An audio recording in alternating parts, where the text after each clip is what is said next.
এই মাছটা অনেকটাই বেশি নরম হয়, যার কারণে এইভাবে ভেজে রান্না করতে অনেকেই ভয় পায়, তাই জন্য ঝুরো রান্না করে ফেলে। কিন্তু আজকে আমি তোমাদেরকে দেখে দিচ্ছি লোটে মাছও গোটা গোটা মাছের মতো করে, পোনা মাছ যেরকম ভাজা হয় ওভাবে কিন্তু গোটা গোটাই আমরা রান্না করতে পারবো। তো চলো, আমি কয়েকটা লোটে মাছ নিয়ে নিয়েছি। আমি একটা ছুরি দিয়ে এটাকে পরিষ্কার করে কেটে দুটো পিস করে নিচ্ছি। মিডিয়াম সাইজের লোটে মাছ দু টুকরো করে নিচ্ছি। তোমরা এটা বঁটি দিয়েও কেটে পরিষ্কার করে নিতে পারো।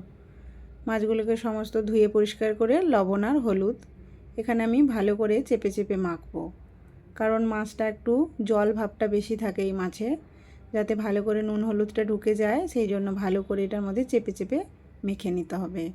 তারপরে আমি তোমাদেরকে দেখাবো কি করে মাছগুলোকে ভাজলে একটাও ভাঙবে না। একটুখানি ময়দা আর হাফ বাটি বেসন নিয়ে নিলাম। তোমরা চাইলে এটার মধ্যে আটাও ইউজ করতে পারো। এটাকে ভালো করে মেখে রেখে দিয়ে তারপরে আমি একটা প্যান বসিয়ে 3-4 চামচ মতো তেল দিয়ে দিলাম। অনেকটা ছাকা তেলে দিয়ে দেবে না, তাহলে কিন্তু একদমই ভালো করে ভাজা যাবে না। মিডিয়াম তেল দিয়ে দেবে। আর এই শুকনো যে ময়দা আর বেসনটা আমি মেখে রেখেছিলাম তার মধ্যে একটা একটা করে মাছ এভাবে দিয়ে গা থেকে কিন্তু ময়দা বেসনটা ভালো করে ঝেড়ে নিয়ে তেলের মধ্যে এক এক করে দিয়ে দেব। তারপরে 1 মিনিটের মধ্যে 1 থেকে 1.5 মিনিট টাইম লাগবে। তার মধ্যে কিন্তু নিচটা সুন্দর করে এইভাবে শক্ত হয়ে যাবে, তখন উল্টে দিতে হবে। বেশি সময় ধরে গ্যাসের মধ্যে রেখে দিলে কী হবে, তলাটা পুড়ে যাবে। তাই জন্য আঁচটা মিডিয়াম রেখে এভাবে উল্টে পাল্টে একটু সময় ধরে ভেজে নেবে। এত সুন্দর করে কালার চলে এসছে দেখো, একটাও মাছ কিন্তু ভাঙবে না। এইভাবে কিন্তু উঠে যাবে। ওইভাবে একই তেলে আমি সবকটা মাছ ভেজে নেব। তারপরে আমি কড়াইতে তেল গরম করে এখানে দিয়ে দিলাম পেঁয়াজ বাটা। বাটা পেঁয়াজটা ইউজ করছি আমি তরকারি গ্রেভিটা সুন্দর হওয়ার জন্য। তোমরা চাইলে এখানে কুচাও ইউজ করতে পারো। দিয়ে দিলাম 1 চামচ আদা রসুন একসঙ্গে পেস্ট। আদা রসুন পেঁয়াজের কাঁচা গন্ধটা চলে যাওয়া পর্যন্ত মশলাটা কষিয়ে নেব। তার মধ্যে আমি অ্যাড করে দেব হলুদ গুঁড়ো, লঙ্কার গুঁড়ো, পরিমাণ মতো ধনের গুঁড়ো আর পরিমাণ মতো লবণ।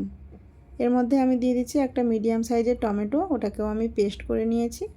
সমস্ত মশলাগুলোকে ভালো করে মিশিয়ে নিয়ে কিছু সময় ধরে কষালে এইভাবে মশলা থেকে তেল ছেড়ে যাবে।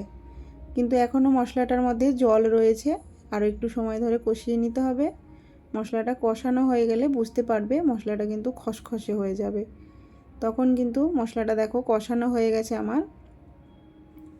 এইভাবে খসখসে হয়ে গেলে এটার মধ্যে আমি গরম জল অ্যাড করে দেব। গরম জলটা দিলে তরকারির স্বাদটা একটু ভালো লাগবে খেতে। গরম জলটাই আমি দিলাম। দিয়ে তরকারিটা ফুটে আসলেই কিন্তু ভেজে রাখা মাছগুলোকে প্লেট থেকে এইভাবে আলতো করে ছেড়ে দেবে। বেশি নাড়াচাড়া করবে না, আস্তে করে খুন্তি দিয়ে এভাবে ঠিকঠাক করে দেবে। খানিকটা গা মাখা হয়ে গেলে ধনেপাতা কুচি দিয়ে আস্তে করে প্লেটের মধ্যে এইভাবে ঢেলে নেবে। মাছগুলো দেখো আমার কিন্তু ভেঙে যায়নি, সবকটা মাছ কিন্তু আস্ত আছে। এইভাবে লোটে মাছের গোটা গোটা রান্না করলে কিন্তু খেতে ভীষণ ভালো হয়। এইভাবে রান্না করলে মাছগুলো ভাঙবেও না।